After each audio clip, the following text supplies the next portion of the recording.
Welcome, listeners, to another episode of Listen, Learn, and Love, hosted by Richard Ostler. My guest on today's podcast, joining me from his home in Utah County, is my friend Spencer Smith. Welcome to the podcast, Spencer. Thanks. Glad to be here.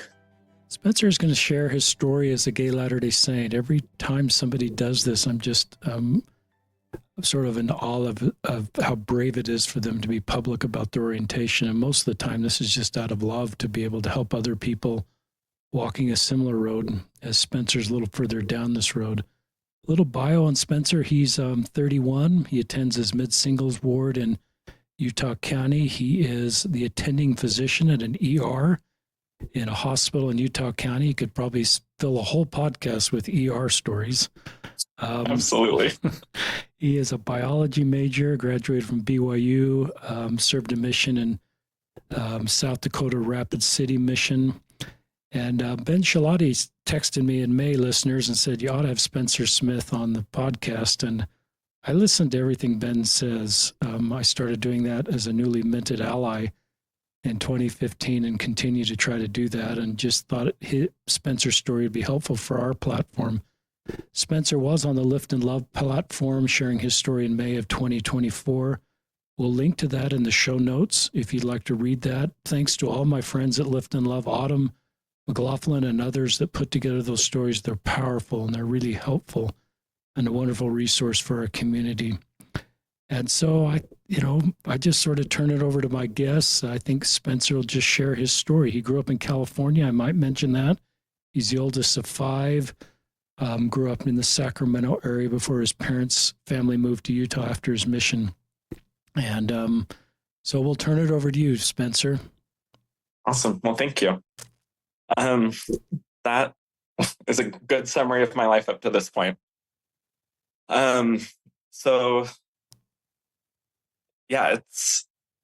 were talking a little bit before. I actually met Ben through the Gather conference and gatherings afterwards, which I'm going to talk about. That has a big portion of why I'm where I'm at in my life.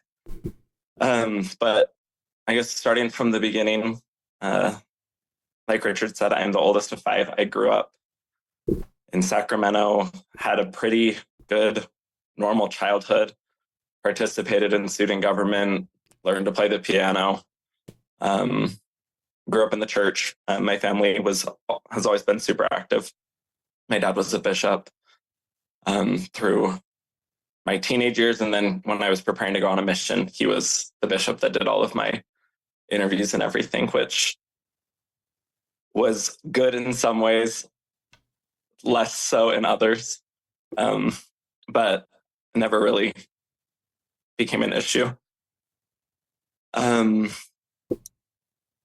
One of the fun parts about, and I say fun sarcastically, growing up in California, especially during high school, is when I was a sophomore, we had Proposition 8, which, if you're unfamiliar with Proposition 8, it was a bill that was being passed, and I can never remember which way it went, but it had to do with legalizing gay marriage in one direction or the other.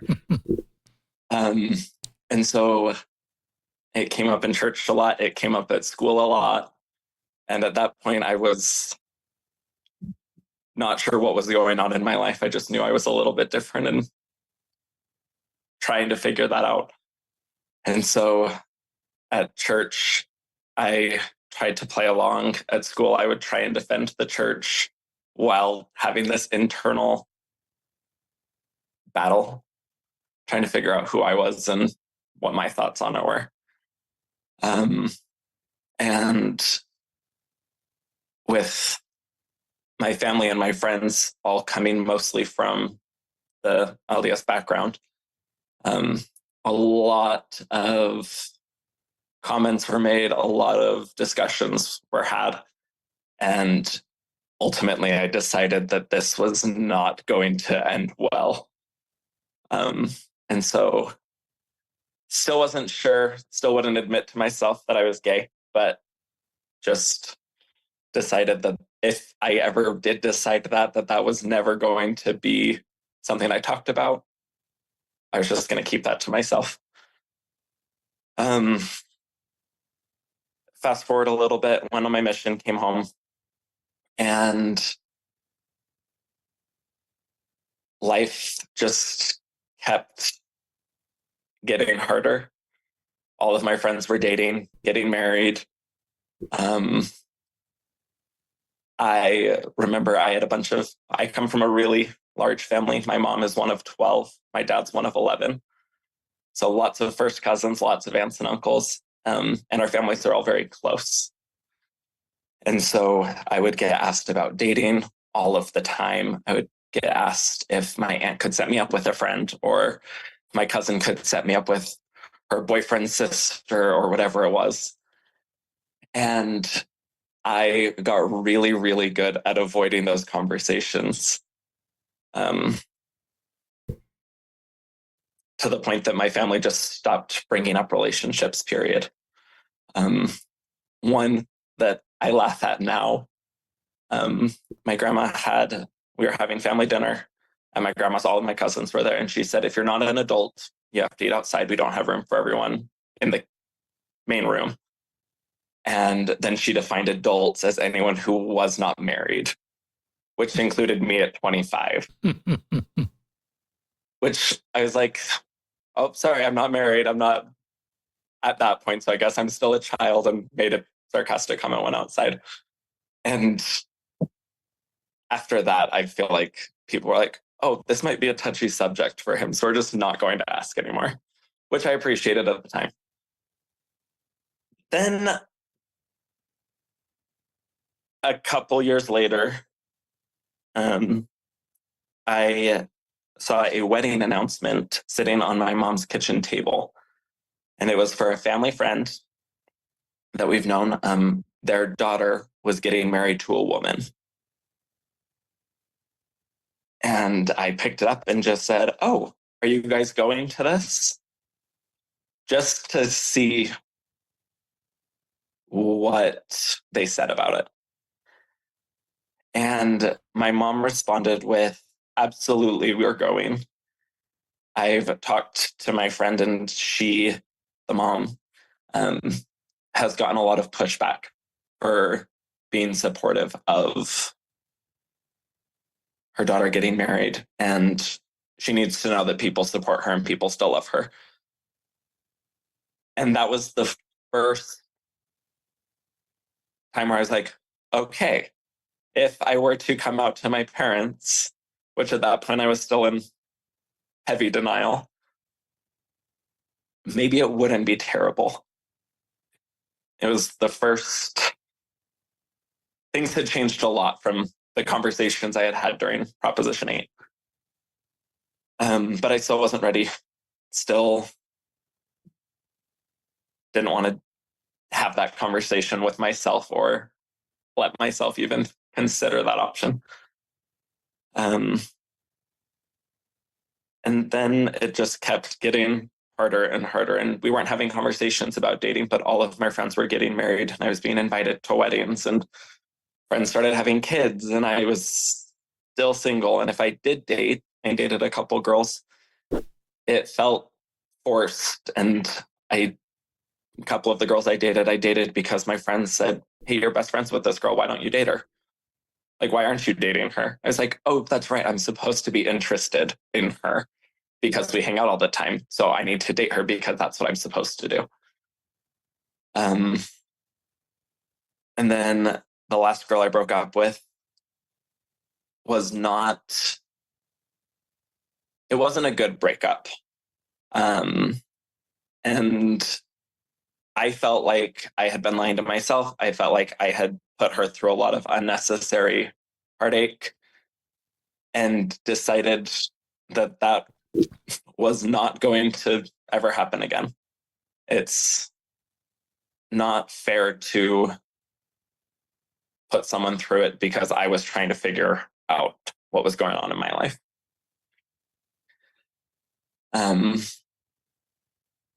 So gave up on dating, which got a couple comments, but nothing that I hadn't already been trained to handle and avoid and deflect.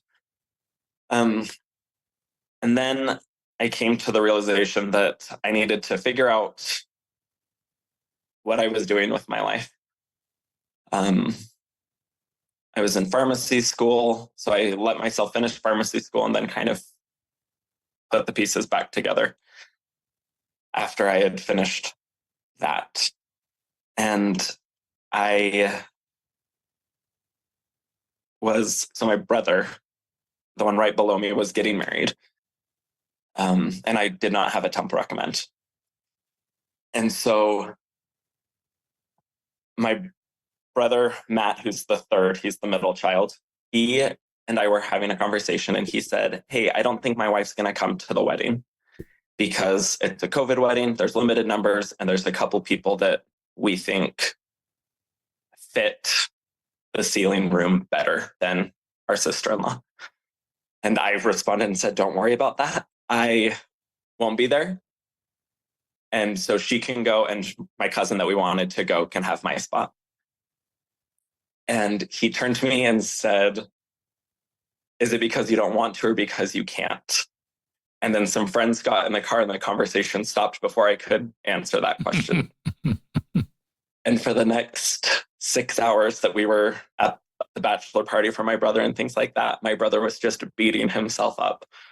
He immediately realized that that comment was out of line and offensive, and he felt so bad but couldn't say anything about it because we were with a bunch of people and he didn't want to start that conversation with a public audience.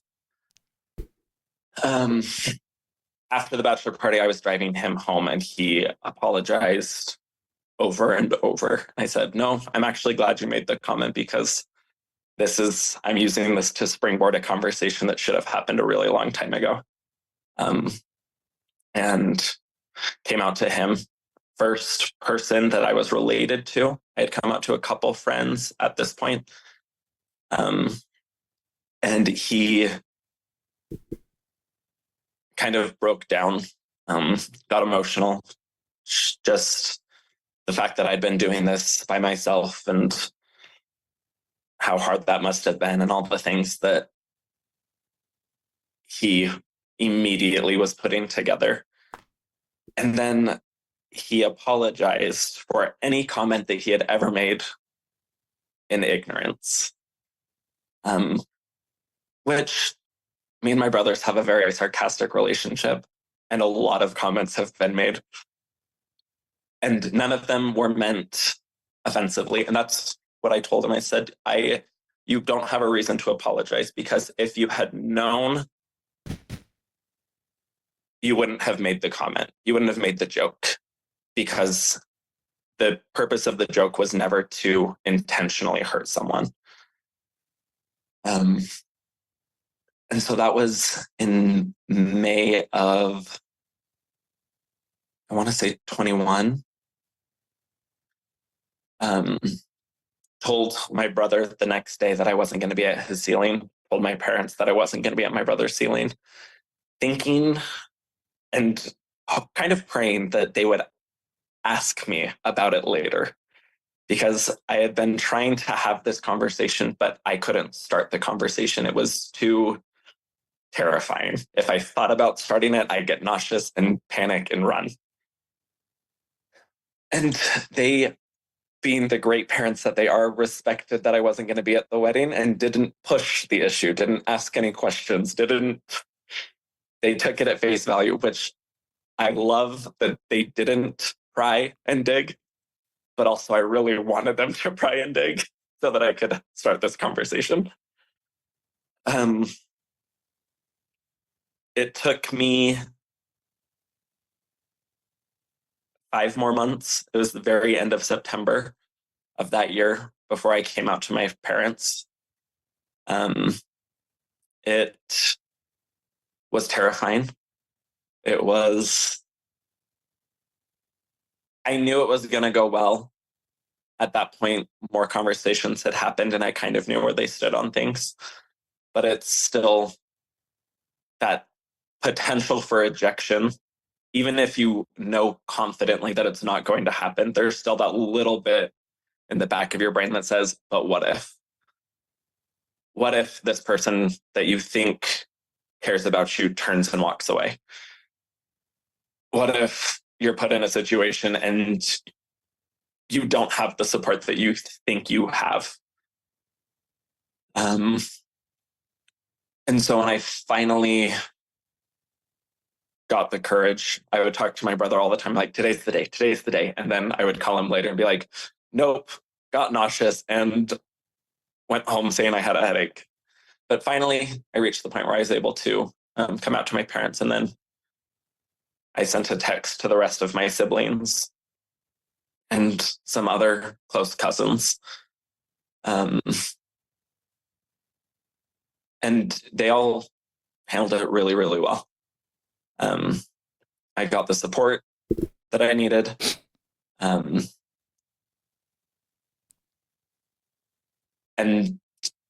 that meant everything to me. It was nice to know that regardless of what happened, if I came out, if I dated, if I stayed with the church, if I didn't, I had my family at least that were going to stand by me.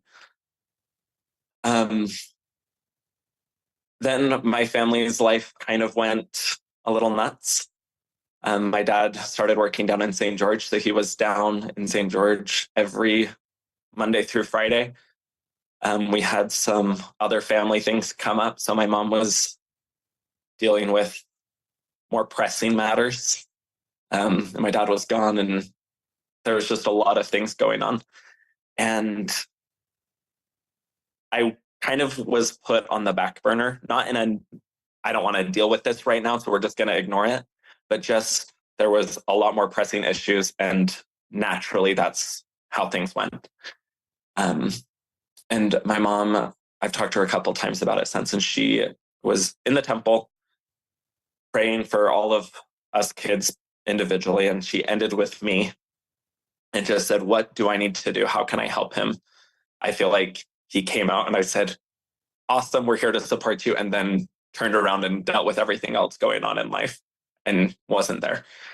And she had a very clear prompting that I was going to be okay and she didn't need to worry about me. And I was.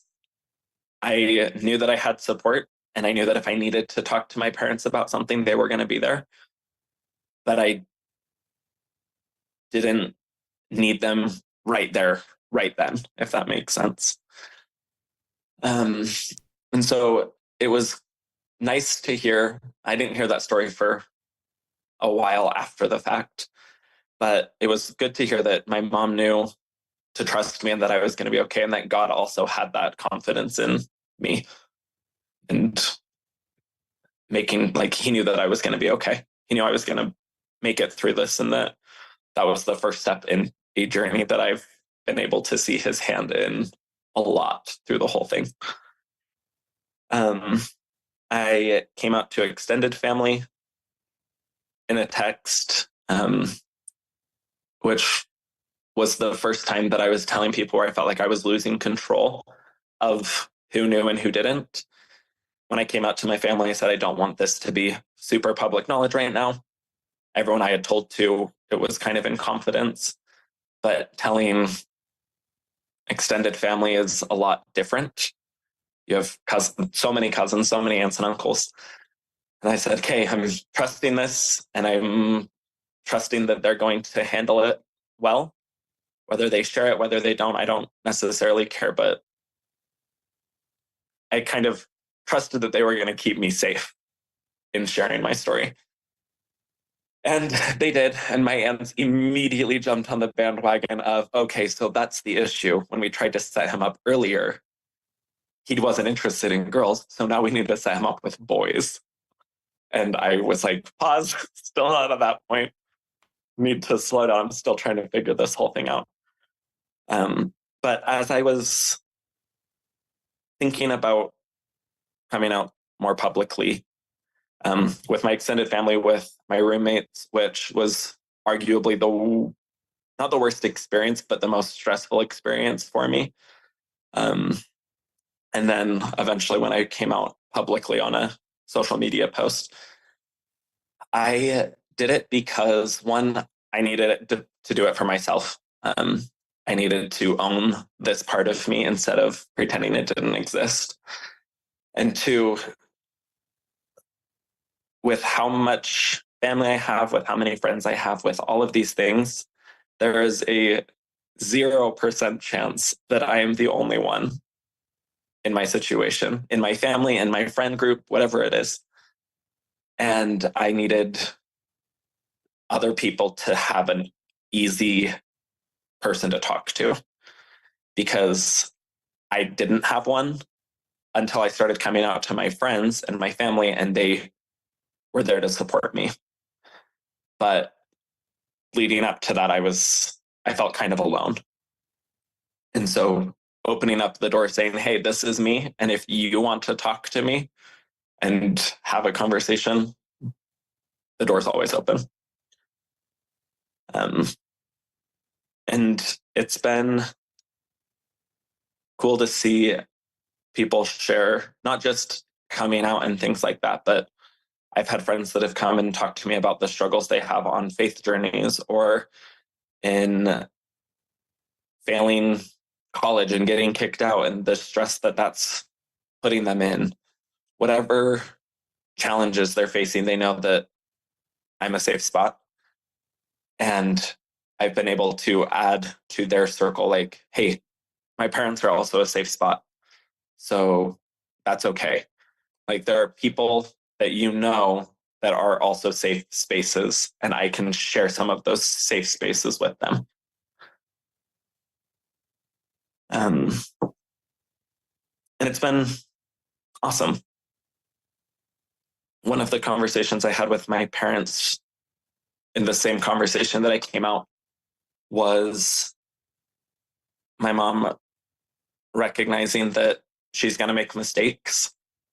She's going to say something wrong. She's going to assume something. She's going to share a story or something. And she just asked for grace as we navigate this new space where I'm now out, which my parents weren't surprised. But this concept of letting each other have grace and have patience with each other as we figured out what the next steps for me were, how people responded, what comments were made. And so it's just been awesome to have that kind of understanding from the beginning that this whole journey is going to be easier if you let the people around you make mistakes without getting offended, without fighting them on every little thing. I feel like today's society is really big on, if you say something incorrectly, then it was a personal attack and you need to respond in kind. When in reality, most of the time, it's not a personal attack. It's a ignorant or oblivious comment on how much it could hurt someone. And so taking the time to, instead of fighting back and getting offended, just say, hey, I get what you're trying to say, but the way you said it came across rude or offensive. And maybe this is a better way to phrase that point, or that point is completely wrong. And let's talk about it and see if we can help your understanding. So that's been awesome. Just having that personal support prior to going to anything like the Gather conference or anything big. So. Do such a good job, Spencer, of just sharing your story and helping us understand the road you walk on. And I've got some questions here, but I'd love you to talk about Gather, because you decided to go to Gather in 2023. And that was part of your Lift and Love story. But talk about Gather, what it meant to you, and why you're going again in 2024. Listeners, Gather is in September of 2024. We'll link to it in the show notes. It's in Provo, Utah. But talk about that as kind of I guess you're still kind of mostly out, but not broadly out, and you decide to go to Gather. So talk to us about that part of your story. Yeah, so I in the coming out stages was following Ben Schillaty and Charlie Bird and some of the people that I could follow without making it obvious what I was following. So I stayed away from any, like the Questions from the Closet podcast would not follow that, but I would follow the people that were on the podcast kind of thing. But in following Ben, he posted a lot about the Gather conference as he was very involved. And I was like, this seems like it would be a really good thing for me. But I refuse to go to anywhere where something like this is celebrated. I was out, but I was not happy about it, if that makes sense. I was happy to be out, but I still was struggling with this part of my life and part of my identity. And I have a friend, she's been one of my best friends for 10 years, and I was talking to her about it, and she encouraged me to go. And signed up to go with me as long as I was okay with it. And this conversation happened as she was moving to California. And so she flew back in September to attend the Gather conference. And at the very last minute, my mom also decided to come, which I didn't know how to feel about it. I was grateful that she was going to be there, but I was also like, you're going to hear a lot of things and it's not going to go well. And I'll get to that in a second. One of the things that I knew I was going to be anxious the entire time. I was going to be stressed. I was going to be losing my mind being in a place that was so far out of my comfort zone. And so I decided to proactively put myself back into my comfort zone by volunteering. And I was assigned to work on a Thursday night project putting together the swag bags that were handed out when you picked up your name badge. So my volunteer efforts were put to before the conference, and I had nothing to do during the conference. And that wasn't good enough for me. So I was there to help register. I was there to help clean up. I was there for as much as humanly possible volunteering, because then I felt like I had a purpose and I was more comfortable. Through the conference, I met a lot of really cool people, a lot of the people involved with planning the conference. One of them being Jordan Sharp. I met him Thursday night putting the swag bags together. He came over and tried to start a conversation with me, and I was a little, not rude, but I was still very uncomfortable in talking. So he asked like, oh, how'd you end up here? And I gave very short answers, was not, because I was so nervous. But by the end of the conference, I was having a conversation with him about how incredible the conference was. Volunteering gave me the buffer I needed, but I was still able to go listen to all of the speakers and have the conversations. And it completely changed my perception on my sexual orientation in the church and how those two coexist. I had previously believed that they were completely separate, and there is a world where you can be gay and a member of the church, but not at the same time. You kind of have to pick if this is the church Spencer that's like showing up, or if this is the gay Spencer that's showing up, but you can't present as just Spencer and have both of those be part of you. And the Gather conference really helped reframe that.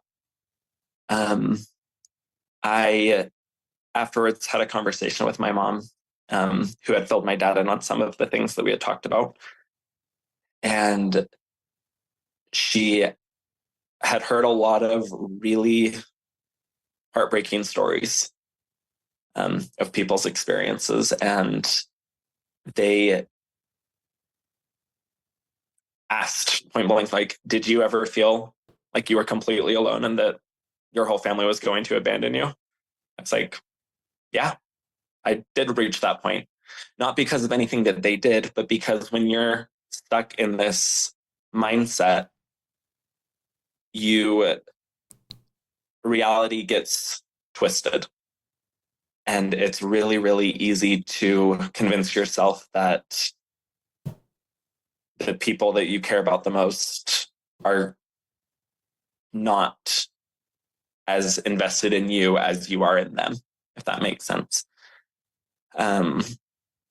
I am lucky. I dealt with a lot of anxiety, minor depression, but never dealt with the suicidality that a lot of people in this space do. But I was talking to my friend and I was like, it completely makes sense to me on why someone would feel like they are better off dead than trying to figure out how they fit into the world. And it breaks my heart because logically, we know that that's not true.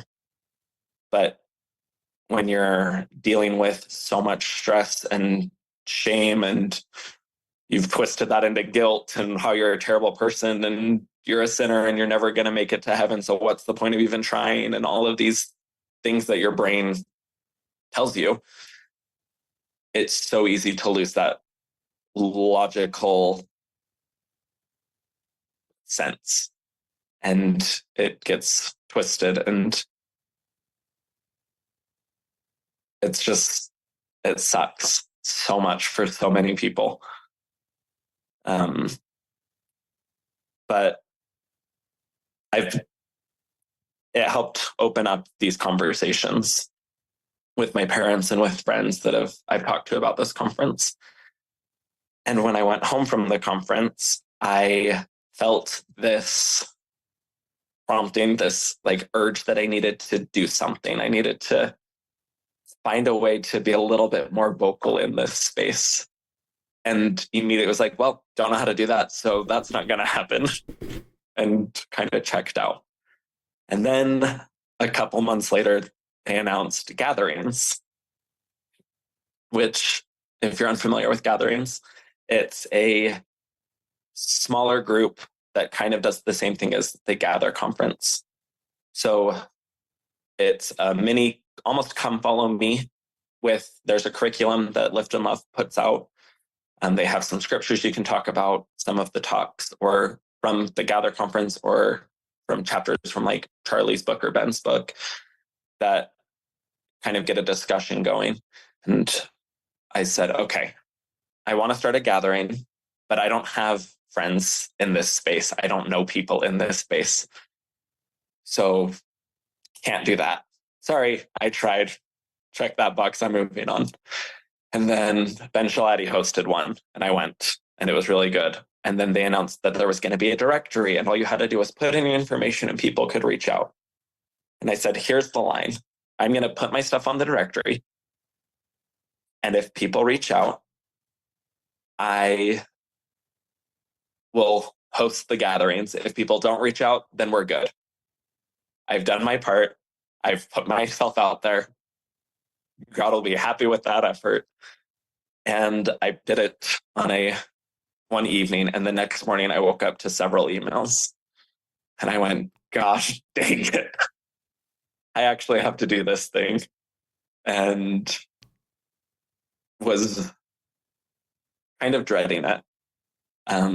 My first one was in March. I've hosted it March, April, May, June. I had one last Sunday.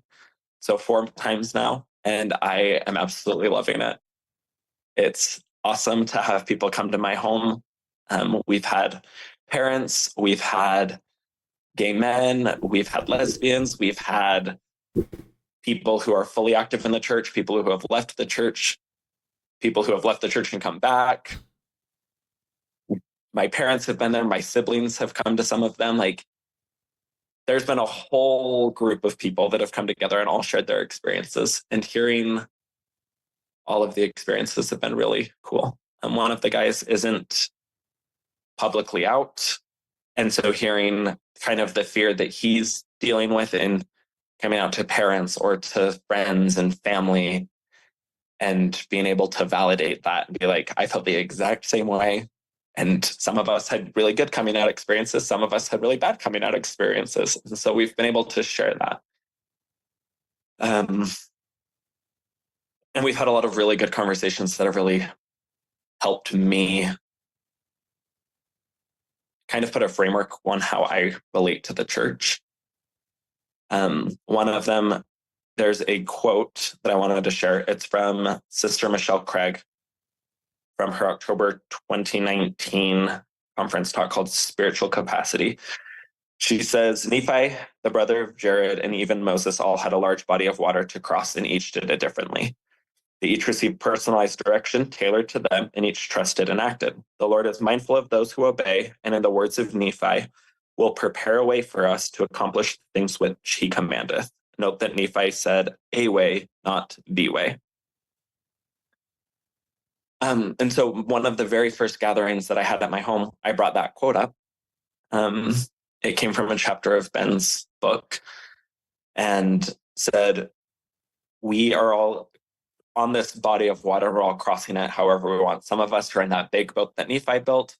Some of us are in the little dishes that don't have steering wheels that the brother of Jared built. Some of us have parted the sea and we're walking on dry ground, and some of us are walking on water. And then there's a lot of us who are hanging onto a life vest with everything we've got, hoping that we're going in the right direction as the waves just pummel us. And a lot of us are changing which boat we're in. Sometimes we're in the really nice big cruise liner, and then we just, with no reason, jump overboard and try and swim for a little bit. And the question that I asked was, how do you support the people in your life when you've built this beautiful boat, you've raised your kids in the gospel? The first time that I did this, it was all parents. I was the only actual member of the community. Everyone else was parents and allies. I said, when you've built this beautiful cruise liner and your kid throws himself overboard. And one of the dads that I've grown to love said, that part's the easy part. My kid threw himself overboard and I jumped out and swam with him. That wasn't hard for me. The hard part is then looking at the boat and getting all of the questions on why on earth would you jump in the water with your son? Why would you support him in this terrible decision that he's making? And saying it like that, it's like, why wouldn't you support your son? Why wouldn't you support the people you care about? And we're all going to have points in our life where that cruise liner isn't working anymore. So we get into a smaller boat or we jump into the water directly. And sometimes what we need is someone to jump in the water with us and swim next to us, or throw in that life vest and say, hey, I see that you're struggling and I'm here to help. As soon as you need me, I will, but it looks like you need to do this part on your own. And that's okay. We're all on our different journeys. We're all figuring things out. And if there's people that you know aren't in the nice boat that you think they should be in, that's okay. And so that conversation happened back in March, and I've thought about it regularly since on how am I providing that resource, that life vest for the people, and how can I build a boat that they're going to feel comfortable in, where they're willing to climb in and rest, even for just a minute before they jump back out and keep swimming. There's some really good content there. That's just home run material. Before I circle back to anything you've said, talk about Gather, and you're coming to Gather. So in September, talk about, we're going to link to Gather in the show notes. Just give our listeners, I think you've kind of done this, but why you're coming to Gather again, who you hope comes, anything you want to share to listeners about Gather. So the Gather Conference is a Christ-centered gathering of LGBTQ saints and the people that love them. Whether that's family, friends, allies, church leaders, whoever it is, if you want to support this community, then you are invited to attend. And if you don't want to support the community, then maybe come anyway so that you can learn why you should support the community. I am attending this year, like you said, and this time I'm volunteering and I'm helping kind of organize the volunteers. But this time it's not because I'm nervous and stressed and need a buffer. It's because it completely changed my life and I want to help. I want to be involved. I want to give back. This time around, they've added a meet and greet the night before so that people can make some friends. A lot of people, I think, came alone or I came with one friend and my mom and didn't really make any lasting friendships there because I was uncomfortable. I didn't know how to start a conversation or do anything. And I was already anxious about the whole experience. But now I'm going and I'm a lot more prepared to talk to people and get to hear their stories. For me, one of the biggest things that changed my perspective was there was so many people there. I think they said it was like 12 to 1,300 people that were in similar boats to me or that are supportive, that are going to be there and care about the people and listen to your story and support you. And so my invitation is to anyone who feels like you're alone in this space, that feels like you're unique in the fact that you're the only one trying. You feel like you don't have anyone there in the same boat to support you. Come to Gather Conference and make some friends. Come hear these stories and get to know some of the people that have paved the way and done some of the work. I thought that I would just make my own path and figure it out myself.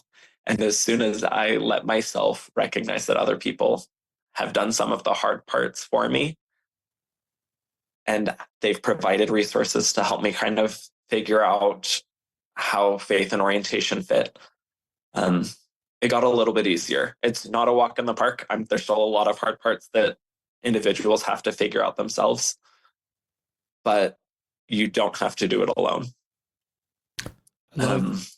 If the Gather Conference feels too overwhelming and huge and way too public or whatever it is, find a gathering. There's a whole directory on the Gather website that has places that you can go and meet people that will support you. And I would venture to say that a lot of those people are going to be attending the Gather Conference. And if you make a friend with them, maybe you have someone that you can go with. And if you don't have anyone to go with, reach out to me on Instagram and I'll go with you. I'll be your friend. There's so many people that are willing to be that support that you need. And it's terrifying and scary. And trust me, I've been there and I get it. But those people are going to make all the difference. And we'll be there to support you at the Gather Conference. Thank you for what you've just said about Gather. Talk about your future. I'll circle back to some of your podcasts, but talk about your future. It sounds like you're not dating women. Are you open to dating men? No. Are you dating men? Do your family kind of know this is, if you are, that's your future? How are you navigating that and being when I active in the church? When I first came out, it was kind of one continuous sentence. I'm gay, I'm still active in the church, and I don't plan on changing that. And I'm not dating anyone, and I'm not planning on changing that. That was just my blanket statement. Those 3 points over and over and repeated. And as I attended the Gather Conference, as I started therapy, as I started kind of accepting this part of my life, I've realized that I'm gay part still resonates as true. The I'm still active in the church and that's not changing anytime soon still resonates as true. And the I'm not dating anymore now seems like I'm just saying words. And so I'm not actively dating. I haven't gone on any dates, but in the last couple months, especially, I'm a lot more open to the idea. The idea of jumping on a dating app terrifies me. So I haven't gone that far quite yet, but I'm open to the idea of it. And just in conversations with my parents, they went from, if you were to date someone, we would be supportive. That conversation is now, so when are you going to start dating someone? And it's just a little change in wording, but it went from something that almost sounds like that's what they're supposed to say. We're going to support you no matter what, to like, hey, like, come on, let's go.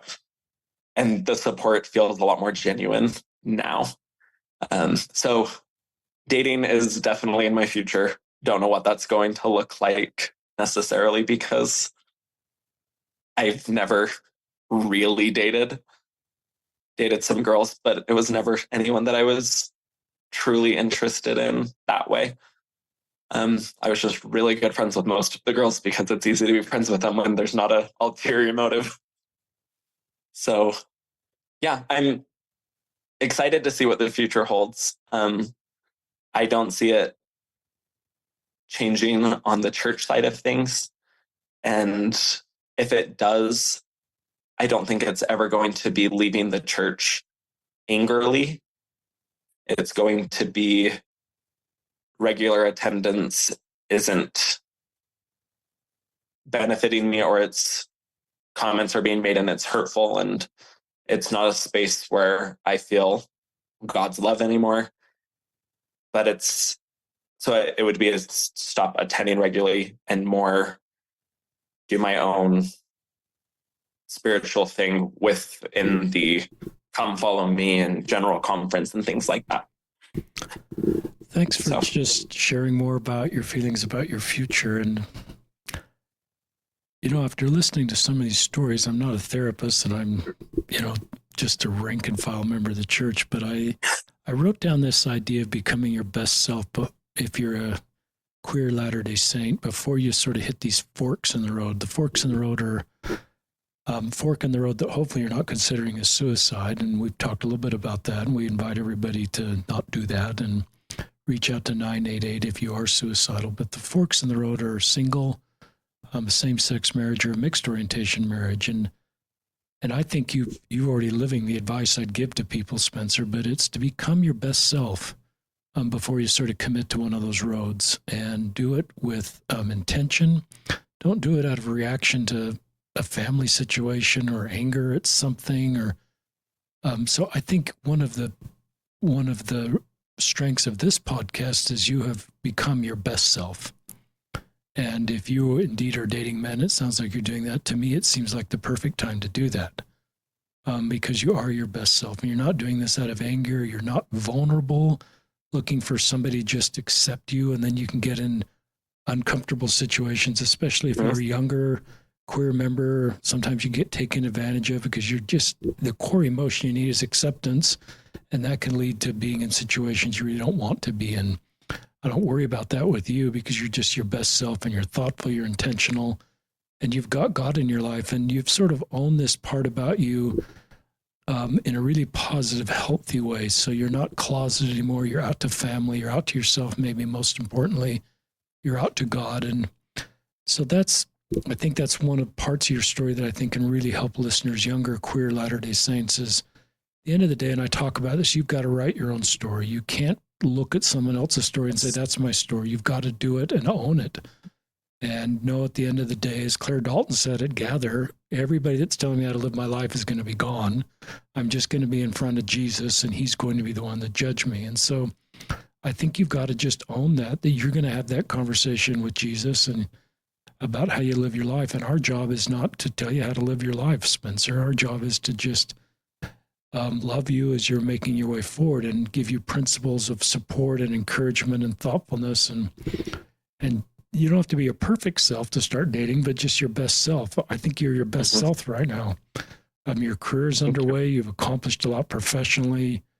You're very involved with Gather. You're holding gatherings at your home. So, doesn't mean everybody needs to be like Spencer, but I just think same-sex dating can be really complicated. I don't have any experience, obviously, with that. But listening to all these stories, I just recognize that that's complicated, and you could, especially if you're vulnerable and looking for just somebody to believe in you or love you or listening to you. And so go slow and develop your boundaries. And I love that you want to participate in the church as much as you can. And I love that part of your story, Spencer, is you've owned both of these things about you that you thought you couldn't. And that's maybe one of the greatest gifts of Gather and other stories is the queer Latter-day Saints that I listen to. They have sort of owned this part about them. They've taken the shame away. They believe, and you haven't quite said this directly, but I think you'd feel good about this. This is how God created me, and I'm not a mistake. I shouldn't look in the mirror and feel shame for who I am or how I feel. And that doesn't change church teaching. Just put everybody on the same moral footing. No one should feel a mistake, because then you make kind of sometimes worse decisions because you feel so shame and feel like God hates you. And so that's one of the blessings of your story and Gather. Just some other things as I circle back to, I've thought of, now that we are empty nesters with no queer kids, what I could have done differently as a parent with 6 kids. And I think I would do things to try to signal I'm a safe place for my kids to open up about the reality of their lives and to have those conversations. So your mom put that announcement out of those 2 women getting married. She could have just hid that and thought this will confuse my kids. But I don't know what her thinking was, if she was just busy and left it out, or if she thought this would actually be a good thing to leave out and we could open up some conversations. But I think there's a principle there, parents, is we want to do things that signal to people around us that we're a safe person for them to open up to the realities of their life. And you heard your mom talk about that couple. You could still remember that conversation because you just shared it and how important that was for you, even though it took you some time to come out. So I think that was a parenting home run, the way your mom handled that conversation. And I just invite all of us that are parents, you'll be a parent one day, someday, Spencer. You haven't said that, but maybe you will, and you'll be a phenomenal father. I don't want to get prescriptive like you've got to do that. That's going to be the past. But if you decide to do that, I think you'll be a terrific father. But just what can we do as parents or as local leaders to signal that we're a safe person and people can open up to the realities of their life, and we can talk really nicely about people that have left the church or people have questions about the church. It doesn't cause our kids to leave the church. It causes them to recognize that we are a safe person we can open up. Obviously, there's a lot of things we can do to signal we're safe for queer people. The pride flag, which has kind of become more political than it was when I first stepped in the space, a lot of families that have young kids fly that flag. That may be something you're comfortable with or not, but it does signal that you're a safe person and opens up conversations. And so I don't have a list of things you can do. I just invite all of us as parents, what can we do? Or for a local leader, what can we do to signal? You can't go around your young men's leader, young women's leader, and ask everybody if they're straight or queer. But you can, communicate just church teachings, that it's not a choice if you want to, or in a family situation, or as a YSA ward. Some of that's age appropriate, so some parents may be uncomfortable with a young men's leader, young women's leader talking about LGBTQ issues at that age. But clearly, I just invite you to think about that, what you can do.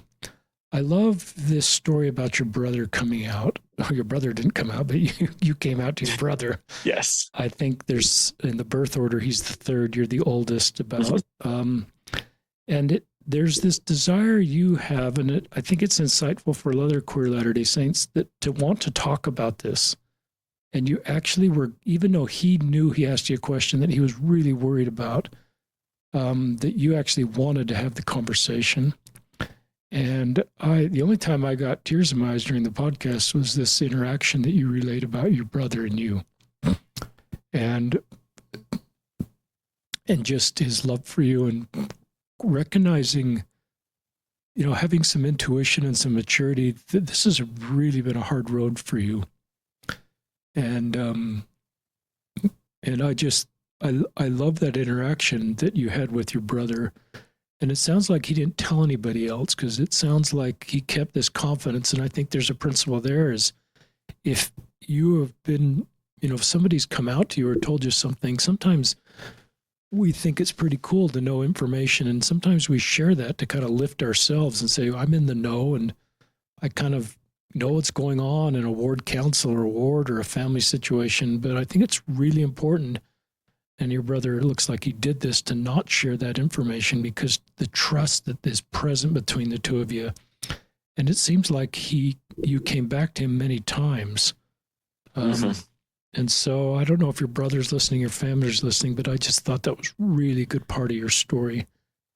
And then I love that you wanted to talk about it, but parents don't always know how to do this. And I love that your mom wanted to come to gather, and you didn't quite know how that would work.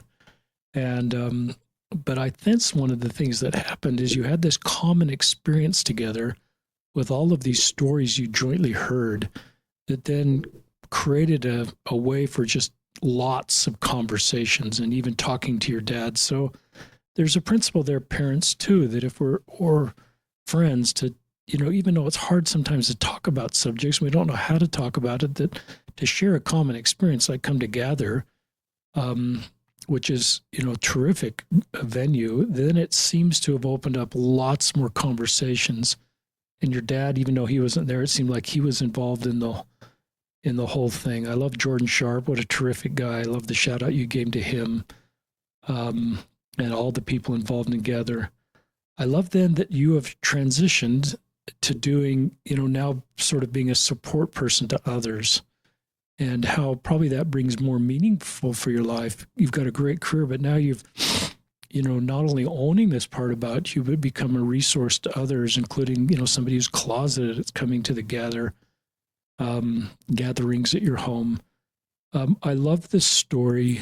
There's so many parts of your podcast I love, but I love the story you shared of a dad ally that came, and this whole metaphor of boats and different ways to make our way across the water, and giving grace to everybody as they're doing this in their unique way. And we should be supportive of each other versus judging everybody on how they're doing it. But I love this dad that jumped in the water with his son. And then I loved what you asked him what was hard about, and he says, the people on the boat that judge me for jumping in the water with my son. And I just think that's something we can do better as Latter-day Saints, if it's like you're back to your mom's story, that this family's received, the two women that are getting married, that has the invitation, they're getting flack because they're supporting their daughter in her marriage to her wife. And I just think, if Latter-day parents are supporting a queer child in any way they're walking, need an increased measure of love from their fellow Latter-day Saint families. They can't feel them pulling away. They can't feel judged for how they're parenting their kid. They just need people to continue to talk about that kid, ask questions, what they're doing, and just feel increased love. We had a gay young man in our ward get married several years ago to his husband, and I think our ward just did a great job. The Relief Society president in our ward had a shower. It wasn't an official Relief Society event, but she was a Relief Society president. Our stake president came, and I knew he was setting apart a missionary later that night, so he came to the shower to support a gay member of our stake and his shower for his husband, and set apart a missionary that night. And I just thought he did the right thing, to just support all his stake, in their unique ways they're serving and walking their lives. So now I've spoke for 10 minutes on just what I loved about your story. Are the things that I've said you're not comfortable with, or things you want to go back to just for our listeners, or anything else you want to share, Spencer? No, so a couple weeks ago, I was able to help Charlie Bird hosted a gathering. Cool. And I was able to help kind of guide the discussion for that, which was awesome. But in that, we were talking about how great it was, how uplifting it was to have some of these discussions, and how great it would be if Charlie could host one of these every single month. We had, I think, like 150 people show up. That's awesome. And it's not realistic to have the big names in this space continually provide support to all of the individuals. They try as hard as they can, but you can only do so much as one person. And that's the benefit of the gatherings. Is the Gather Conference is a huge event to put on and to plan and to get speakers and to get the space and all of these things. But a gathering in your area is something that you can go to and support a lot easier. And so I actually looked that day, and there was, I want to say, 16 in the state of Utah that you could go to. And that pretty much covered all of the big areas. But if there's not one in your area, then start one, because I guarantee there's someone who wants to attend but is terrified to start. And so if you're willing to start one and to open up your home, please do, because there are people that will attend and people that are going to benefit so much more than you even realize by having a space that they can come be themselves and have these discussions. There's such a need for community. I wrote down the word scale as Spencer was talking. That's a term I learned in business world, is the need to scale something like Gather into the individual communities, and scale because Charlie Bird can't do every Gather.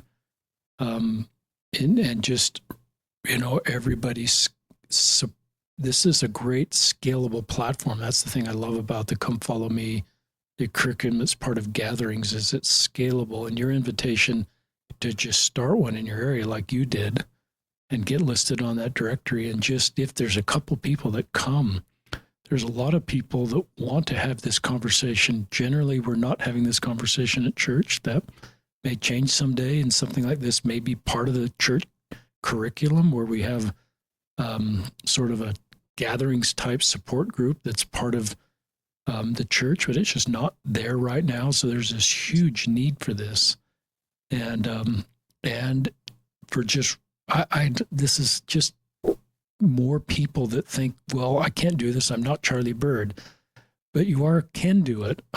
Spencer Smith's a great example. Just where a year ago you couldn't imagine going to Gather, and now you're hosting gatherings. And you don't have special criteria to do this. It's just a gathering, and there's curriculum there, and you can just start. People just need to share their stories and have a community, allies, queer people, all people in this space, to be able to share their stories. And the connection and the community and the feeling of belonging is really needed. And I certainly saw that as I attended Gathering. Just this energy there, and I'm looking forward to attending. Anything else I'd love to, here's a question. I think I know the answer, but I haven't asked this question for a long time. If you could press a magic button and be straight, Spencer, at this point, would you press it? The answer to that question 2 years ago was an absolute yes. Now it's an absolute no. It's amazing how much things have changed in such a short amount of time.